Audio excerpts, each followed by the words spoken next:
नहीं है, रोशनी अच्छी है, फिर भी अभी 9 लाख दिए जलाए हमारे सरकार ने। ऐसे अखबारों में खबरें आ रही है कि सरकार ने 9 लाख दिए जलाने का कोई कार्यक्रम किया, करोड़ों रुपए खर्च हुए। रुपये भले ही खर्च हो, अगर उत्सव है तो खर्च हो जाने चाहिए रुपये, कोई बात नहीं, रुपये कोई बहुत बड़ी बात नहीं है, परंतु 9 लाख दियों में खाद्य तेल जलाया गया जो खाने के काम आ सकता है।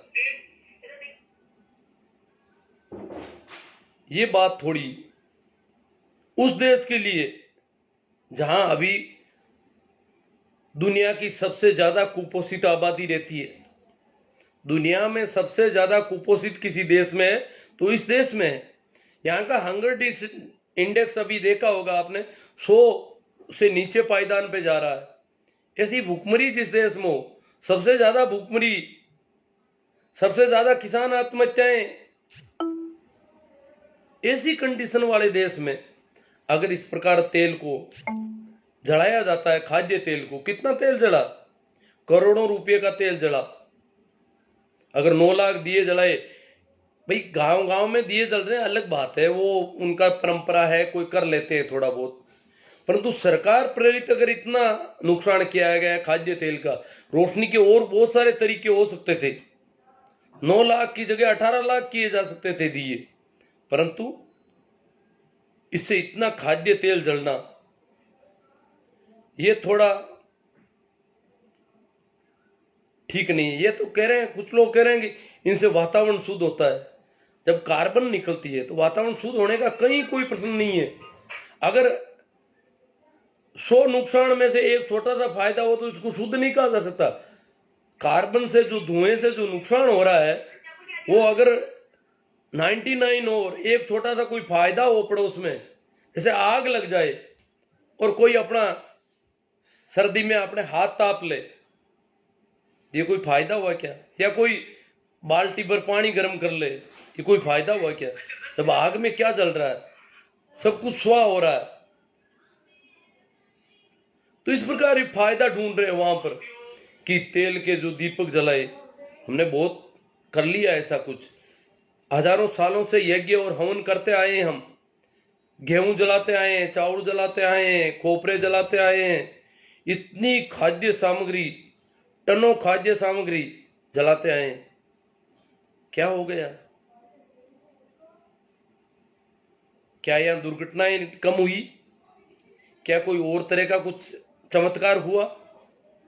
इतना हजारों वर्षों से जब हम कर रहे हैं, फिर भी इतना अंधविश्वास, कोई विज्ञान विकसित नहीं हो रहा है, कोई भूखमरी नहीं मिट रही है, गरीबी नहीं मिट रही है, बीमारियां नहीं मिट रही है देश से। रिजल्ट हमारे सामने है, फिर भी हम वही किए जा रहे हैं। खाद्य तेल जलता है तो क्या कार्बन नहीं निकलता, उत्सर्जित नहीं होता कार्बन उससे? क्या कार्बन नुकसान नहीं करता?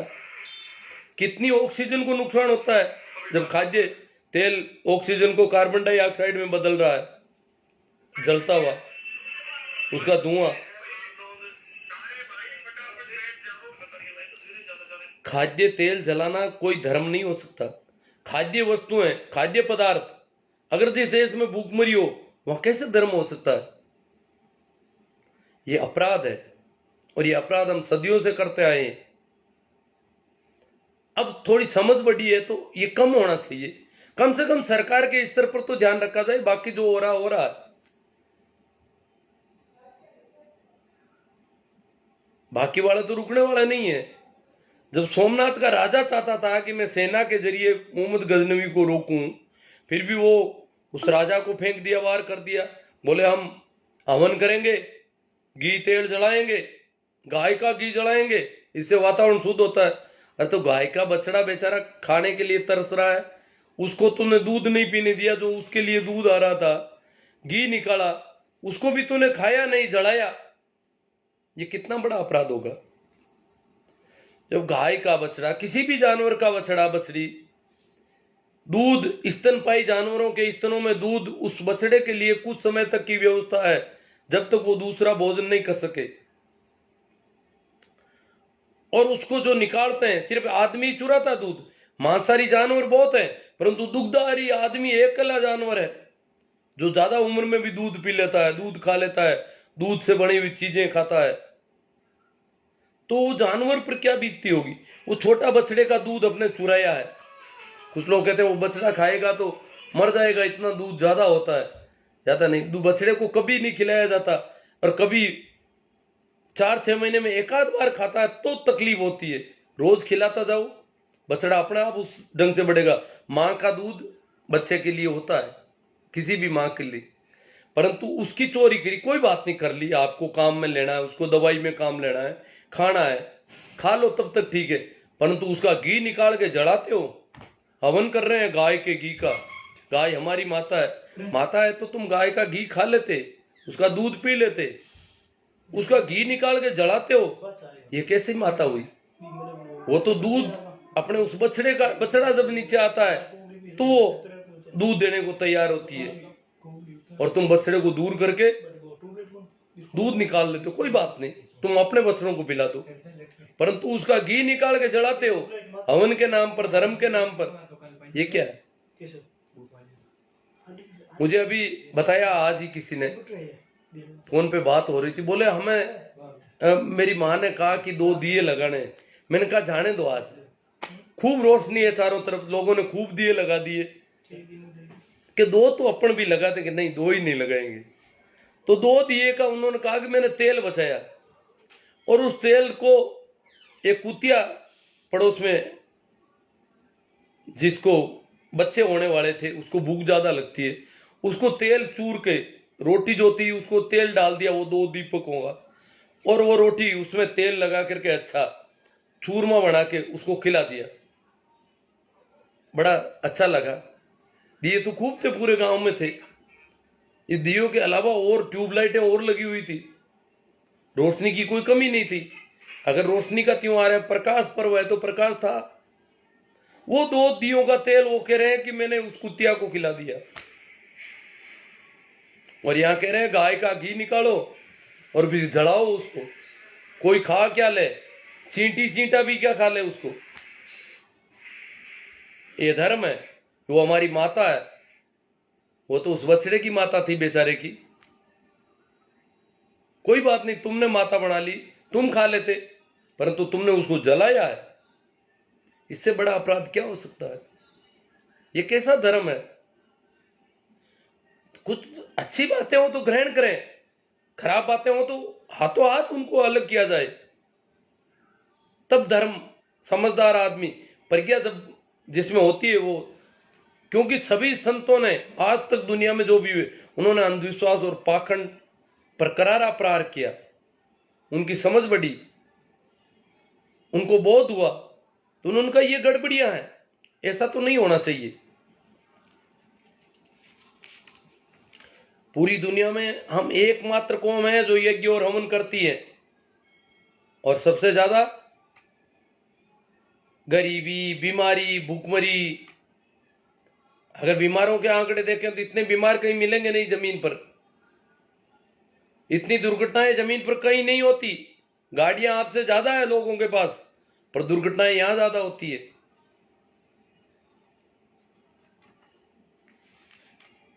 अकाल ज्यादा पड़ते हैं।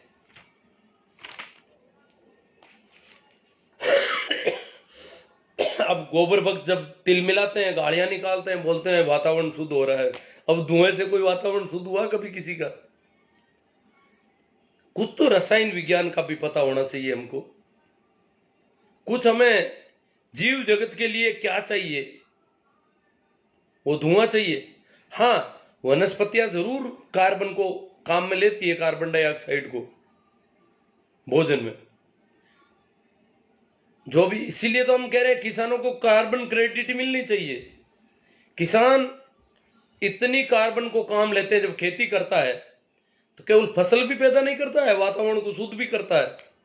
जो भी कार्बन फैला है उसको वो कार्बन को काम में लेता है फसल में, तो कार्बन क्रेडिट मिलनी चाहिए किसानों को कायदे से। तो परंतु ये कार्बन फैला रहे हैं, दोष पराली को देंगे, ये दिए जलाएंगे, ये आतिशबाजी करेंगे, ये धमाके करेंगे, ये आग लगाएंगे। पराली दोषी है, पराली को भी रोका जाना चाहिए, उसके लिए भी कोई विकल्प होना चाहिए, परंतु वो उनकी अभी तक अनिवार्यता है जब तक हम विकल्प नहीं पैदा कर रहे।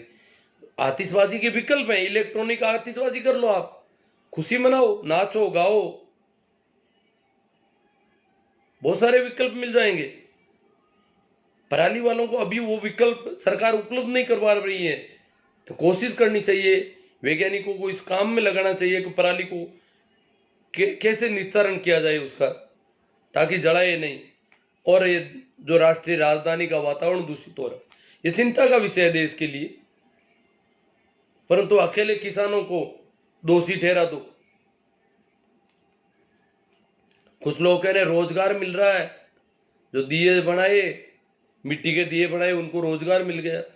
अरे भैया, दिए तो अभी 1 महीने में बनाए, बाकी पहले रोजगार क्या था उनका, बाद में क्या होगा उनका रोजगार? ये कोई बहानेबाजी, वो और भी कोई काम कर सकते तो उससे रोजगार मिल जाता। किसान कामगारों को आय हो रही है, तेल बिक रहा है, अरे खाद्य तेल खाने में काम आना चाहिए था, किसानों की आय की चिंता है, तो फिर जब किसान के पास खाद्य तेल है तो आप क्यों बाहर से मंगा रहे हो? उस समय किसान को पूरा पैसा दे दो बेचारे को।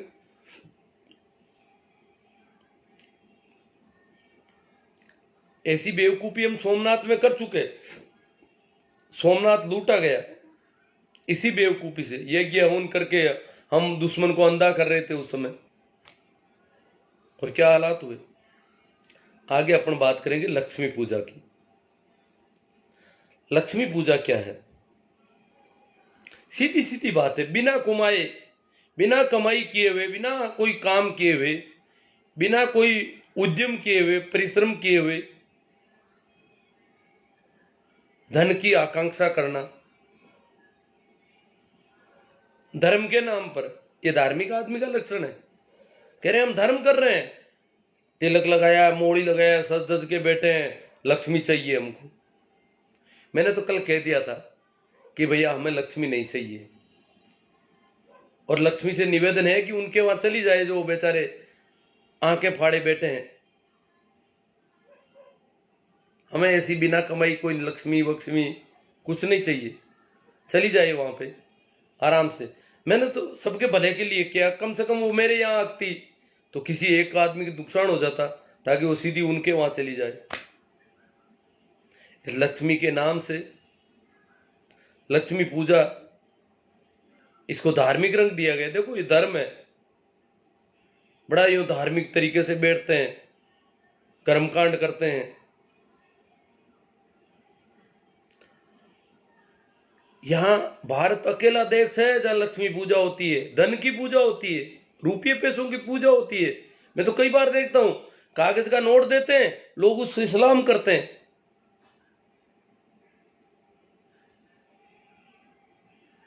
नमन करते हैं, प्रणाम करते हैं। अरे नमन और कहीं करना चाहिए था, ये रुपयों से नमन कर रहे हो तुम। कहने में कहते हैं हम आध्यात्मिक व्यक्ति हैं, वो भौतिकवादी है यूरोप के लोग। तुम गजब के आध्यात्मिक हो भाई, पूजा करके धन इकट्ठा करने की कोशिश कर रहे हो, वो भौतिकवादी है।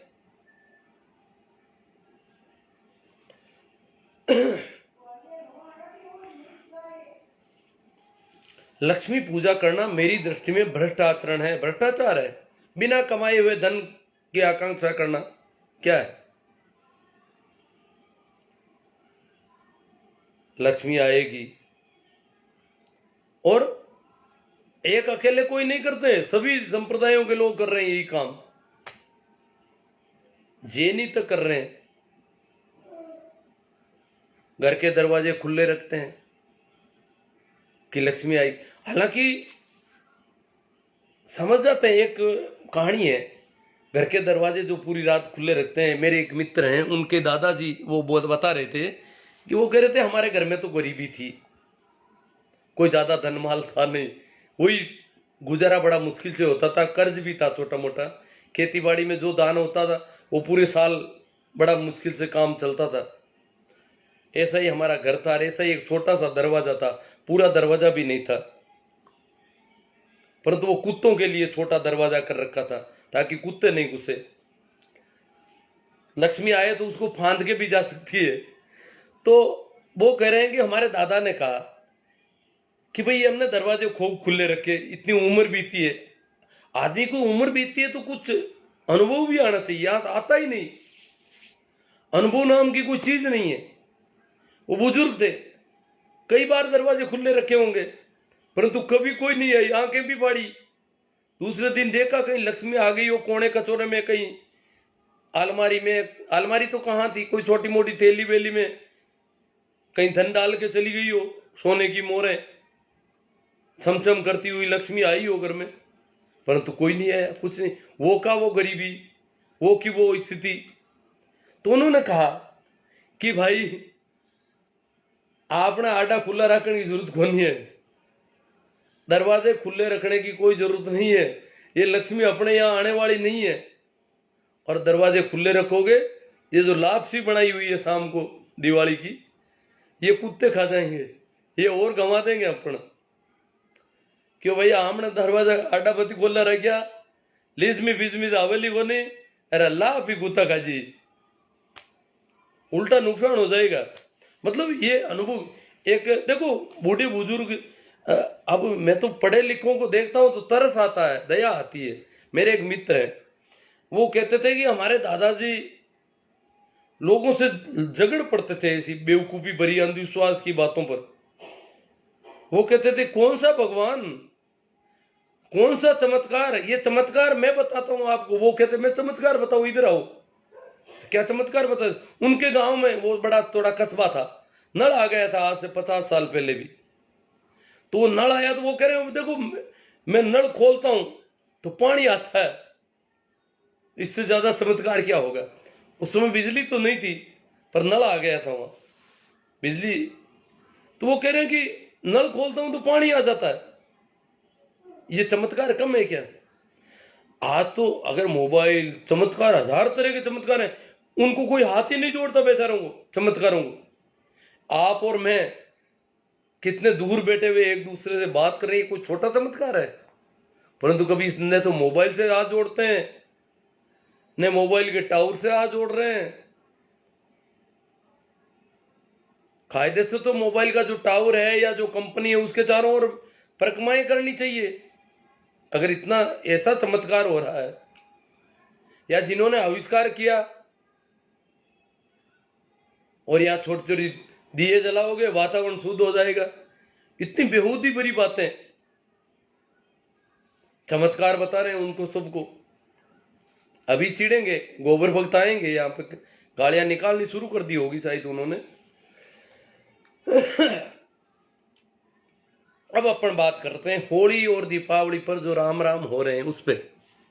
ये क्या है, ये कौन सा राम है। दिवाली को तो चलो कहते हैं कि रामचंद्र घर आए थे, होली पे कौन सा राम है। वहां तो कोई राम से संबंध ही नहीं बता, वहां तो कहानियां और दूसरी कही जा रही है। ये सब कहानियां गढ़ी गई है, फिर भी राम राम कर रहे हैं। ये राम राम क्या है, ये राम का नाम क्या है। क्या ये रामचंद्र का नाम है, दशरथ के बेटे का। इस पे थोड़ी बात होनी चाहिए। जो हम राम राम कर रहे हैं होली दिवाली का, ये राम राम रामचंद्र से रिलेटेड है या कोई और मामला है। क्योंकि रामचंद्र अगर दशरथ ने अपने बेटे का नाम दिया है तो जरूर राम का नाम उससे भी पुराना है, तभी तो रामचंद्र नाम दिया, नहीं तो वो रामचंद्र नाम क्यों देते। नाम प्रचलन में पहले से कोई जब नाम आता है तो लोग नाम दिलाते हैं। जैसे अभी कोरोना नाम दिला दिया कईयों ने, बच्चों का नाम कोरोना, पहले तो कभी नहीं दिलाया। यहां तक कि क्वारंटाइन नाम भी दिए। मैंने कहा भाई आइंस्टाइन है, क्वारंटाइन है, क्वारंटाइन भी नाम दिला दिया लोगों ने बच्चों का। ये नाम जब प्रचलन में आते हैं तो नाम होता है, इसका मतलब राम का नाम रामचंद्र के जन्म से पहले भी था। कहानी तो ये कहते हैं कि जो रामायण है वो रामचंद्र के जन्म से पहले लिखी गई थी। लिखी किसने, वाल्मीकि ने। इसका बाद में ये नाम वाल्मीकि संस्कृत के हिसाब, बाल्या भील नाम था। कहानी ये कहती है कि बाल्या भील डाकू था, डाके डालता था, लोगों को लूट लेता था, लूटपाट का ही धंधा था उसका, कोई साधु वाधु नहीं था। परंतु सीधा सा है, जब जरूरत है तो लूट लो, कमाने की मेहनत करो, खौफ उसका हो गया था तो दिक्कत क्या है, ये ठीक है, कमा तो लोग रहे हैं। ये भी एक सीधापन है कि कमाया सीधा लूट लो, बस ये उसको ठीक लगता। कमा लिया किसी ने, लूट लो, ये उसका सीधापन था थोड़ा। तो वो ऐसा लूटपाट का धंधा करता था। कहते हैं कि एक दिन वो जंगल में था, हालांकि वो जिधर होता लोग रास्ते बदल देते थे, बहुत बड़ा खौफ था उसका। बाल्या भील का नाम सुनते ही लोगों की छाती बैठ जाती थी। जब पता होता तो गांव मोहल्ले में लोग ध्यान रखते हैं कि इस रास्ते पे कोई नहीं जाए, इधर वो गया है, वो लूटेगा। परंतु कहते हैं नारद को भी रोका गया, परंतु नारद वहां पहुंच गए। वो तो अपनी मस्ती में, धुन में वीणा बजा रहे थे, गीत गा रहे थे, अलमस्त फकीर थे। बाल्या भील गर्जा, बोले ये क्या है, आज तक मेरे पास ये सीधा कोई आया ही नहीं ऐसे, ये तो आ रहा है, डर ही नहीं रहा है। वाल्मीकि को, बाल्या भील ने कहा नारद को कि तेरे पास क्या है, निकाल बाहर, मैं लूटूंगा, मैं लूटता हूं। बाल्या भील मेरा नाम है, तुझे अभी पता नहीं है। लोग मेरे सामने आते हैं तो कंपने लग जाते हैं, तू ऐसे क्या कर रहा है। बाल्या भील भी चकित हो गया कि मैं खड़ा हूं, फिर भी आदमी कंप नहीं रहा, नाच रहा है, गा रहा है, अपनी वीणा बजा रहा है, अपनी मस्ती में। इसकी मस्ती क्यों नहीं, आज तक ऐसा आदमी नहीं देखा जो मेरे सामने इस प्रकार खड़ा होता हो। फिर बोला, अरे पता है कि नहीं है, जान खतरे में है तेरी। फिर भी वो तो वैसी मस्ती में। बोले तेरे पास क्या है, वो निकाल बाहर कर, मेरा काम लूटपाट का है। तो नारद बोले कि मेरे पास बहुत कुछ है, अगर कोई लूटने को राजी हो जाए तो मैं लुटाने को राजी हूं, तू लेने को राजी हो तो मैं देने को तैयार हूं, इसीलिए तो मैं आया हूं। मैं कोई, तूने सोचा होगा ये बेवकूफ है या कैसे हुआ था, खूब खिलाया पिलाया जा रहा था, बकरा भी राजी राजी खा रहा था, मोटा तगड़ा हो रहा था, कई दिनों से उसके चारों ओर यज्ञ हवन हो रहा था, खिलाया पिलाया जा रहा था, बड़ा श्रृंगार किया हुआ था उसका, और उसको बलि वेदी पे चढ़ाना था। जानवरों की बलि तो मामूली बात थी, यहां धर्म के नाम पर गौमेघ यज्ञ, अश्वमेघ यज्ञ, नरमेघ यज्ञ, नर बलि भी होती थी। तो बकरे की बलि चढ़ाने की बात हो रही थी। बुद्ध वहां से गुजर रहे, उस पंडित को पूछते, भैया क्या कर रहे हो ये, कि बोले कुछ नहीं, यज्ञ हवन कर रहे हैं। तो बोले इस जानवर को यह क्यों मान दिया, कि बोले इसको तो इसकी मुक्ति करनी है। कि बोला यह तो मुक्ति जानता भी नहीं बेचारा, इसको क्या पता मोक्ष करेंगे इसका मोक्ष, ये मोक्ष में राजी भी नहीं है, ये तो घास चढ़ने से राजी है, इसका क्या मोक्ष है।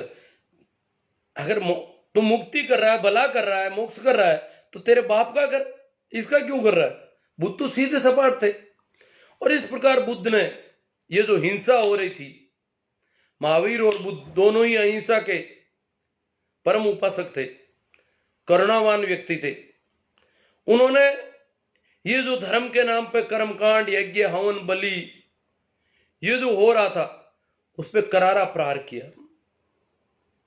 लोग उनके तरफ आकर्षित हुए, पंडितों के धंधे बंद हो गए, पंडित के पास कोई जाता ही नहीं कर्मकांड करवाने के लिए, उनके पास जाने लगे लोग। ये ठीक है, उनका विहार चलता था, लोग उनकी सानिध्य में बैठ करके साधना कर रहे थे, लोग छुटकारा पा रहे थे इनसे।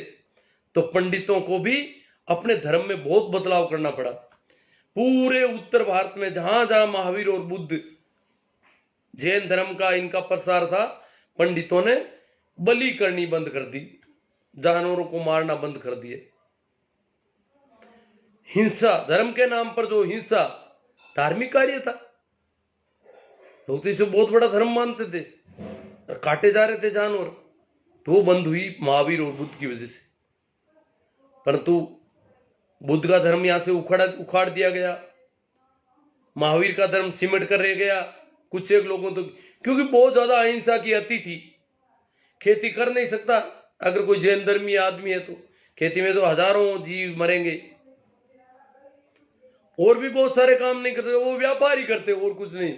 सूखा सूखा ही, गीले में तो कहीं जाए तो जीव मर जाए, तो सूखे मालों को व्यापार करते थे वो। तो इस प्रकार उनकी तो संख्या छोटी मोटी थी।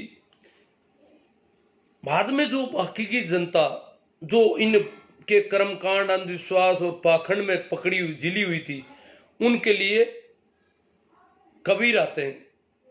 कबीर राम नाम के सुमरन की अलग जगाते हैं वापस एक नए सिरे से, और कबीर के साथ एक बहुत बड़ा आंदोलन, बहुत बड़ी क्रांति होती है।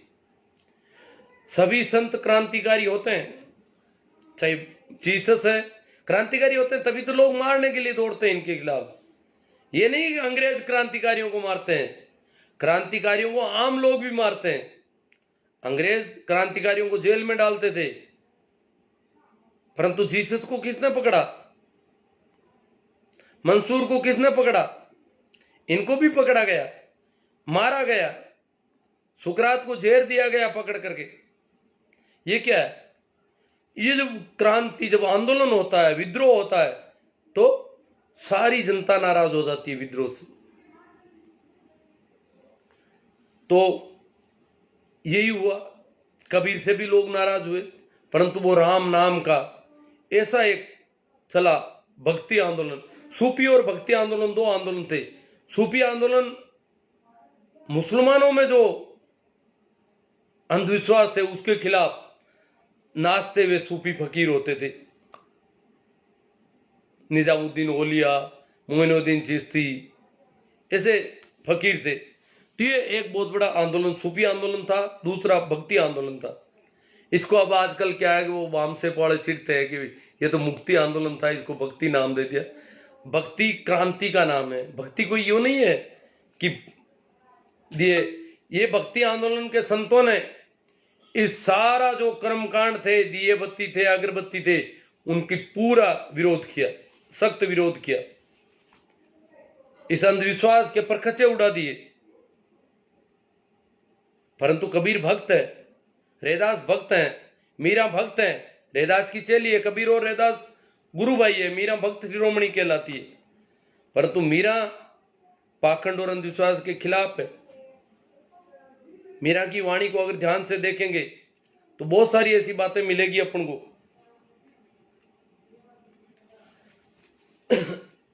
तो ये राम नाम वहां से शुरू होता है, और उन लोगों ने जो पाखंड और अंधविश्वास के खिलाफ थे, जो कर्म कांडों में, जिनके पास कर्म कांड करने का कोई समय ही नहीं था, जो मेहनत का स्वर्ग थे, जो ब्राह्मणों के चुंगल से निकलना था, वो तो धोखाधड़ी थी। कभी कहते ये दे दे, तेरी गाय दे दे, तेरे ये फायदा हो जाएगा, तेरे बाप को दूध मिलेगा। तेरा जो बाप मरा है ना, वो मर रहा है, दूध नहीं मिल रहा है उसको, तू गाय मुझे दे दे तो तेरे बाप को दूध मिल जाएगा। बाप के लिए इतना तो कर। जबकि किसी पशुपालक के पास ये जाकर के गाय मांगते। गाय क्या थी? गाय उस समय मुद्रा थी। गाय बहुत कीमती चीज थी। इस देश में बहुत लंबे समय तक गाय मुद्रा के रूप में मानी गई, विनिमय का साधन था। किसी भी राजा की ताकत इस बात से मानी जाती थी कि उसके पास गोधन कितना है, गायें कितनी है। और ये पंडित जाकर के बेचारे भोले भाले पशुपालकों से, किसानों से गाय मांग लेते। बोले तू तो गाय का दूध पी रहा है, तेरे बच्चों को पिला रहा, तेरा बाप मर रहा है, शर्म नहीं आती तुझे? गाय पसंद आ गई महाराज को। बोले क्या करें? तो मुझे दे गाय, तेरे बाप को दूध मिलेगा, मुझे गाय, मैं पीऊंगा, मैं दूध ले जाऊंगा इसको, और तेरे बाप को इस गाय का दूध मिल जाएगा। इस प्रकार की बहुत सारी धोखाधड़ियां, जो कर्मकांड, पाखंड, कभी कहते ये चढ़ावा कर दे, कभी कहते ये कर दे, कभी कहते ये कर दे। इससे निजात पाने के लिए लोग महावीर, कबीर, दादू, दरिया, मलूक, पलटू, रैदास, रजब, रामदास, नानक, इनके साथ जुड़ गई। बोले ये बात सही कहते हैं। उन्होंने इनको अंधविश्वास और पाखंड के परखचे उड़ाए, सबको एक एक करके लिया नंबर पे। कबीर ने तो मुसलमानों को भी नंबर में लिया पूरा। कहां कर पातर जोरी के मस्जिद लई चुनाई, अरे ताचड़ी मुल्ला बांग दे, क्या बेरा हुआ खुदाई। तो इस प्रकार ये जो आंदोलन था उससे दीक्षित कौन हुए? मेहनत का स्वर्ग। उन्होंने राम का नाम लेना शुरू कर दिया। संतों ने कहा भाई राम राम की माला चलनी चाहिए, राम राम राम राम राम राम राम राम राम। डूब जाओ इसमें, आनंद में, आनंद को उपलब्ध हो जाओगे, मस्ती में उपलब्ध हो जाओगे। इन बेवकूफों के क्यों चक्कर काटते हो? ये तुम्हें धोखा कर रहे हैं, ठग रहे हैं, धोखाधड़ी कर रहे हैं। मृत्यु बोधरी इन पर भी बोले कबीर, तो लोग उनसे निकल गए। अब उनकी दिक्कत हो गई, करें क्या? लोग तो जाके पूछे भाई ये क्या, मैं जानू मेरा राम जाने, मैं तो राम राम करा। तो इस प्रकार राम राम करने का रिवाज हमारे घरों में आज भी बूढ़े बुजुर्ग बैठ के राम राम माला फेरते हैं। ये जो राम राम का रिवाज किन में है? यह है उन जातियों में जो नीची जातियां कहलाती है, जो मेहनत का स्वर्ग है। वो अपने बच्चे का नाम भी राम के नाम से रखते हैं। वो जब भी कोई मिलता है राम राम सा, राम का नाम लेते हैं। राम का नाम याद दिला दो, राम नाम सुमिरन की बात कर रहे हैं संत। रामचंद्र का किसी संत ने कभी कोई नाम नहीं लिया, उससे तो कोई लेना देना ही नहीं। राम नाम सुमिरन की बात थी। तो राम का नाम, बच्चों के नामों में राम का नाम, हर काम में राम राम राम राम, सब जगह राम राम। होली दिवाली आई तो राम राम, कोई मिला तो राम राम। ये राम राम संतों का दिया हुआ राम है। इसका रामचंद्र से कोई रिलेशन नहीं। हां, ये क्या कि इन्होंने धोखा किया है वहां पर। उन्हीं दिनों एक किताब संस्कृत की जो वाल्मीकि रामायण थी, उसको बेस मान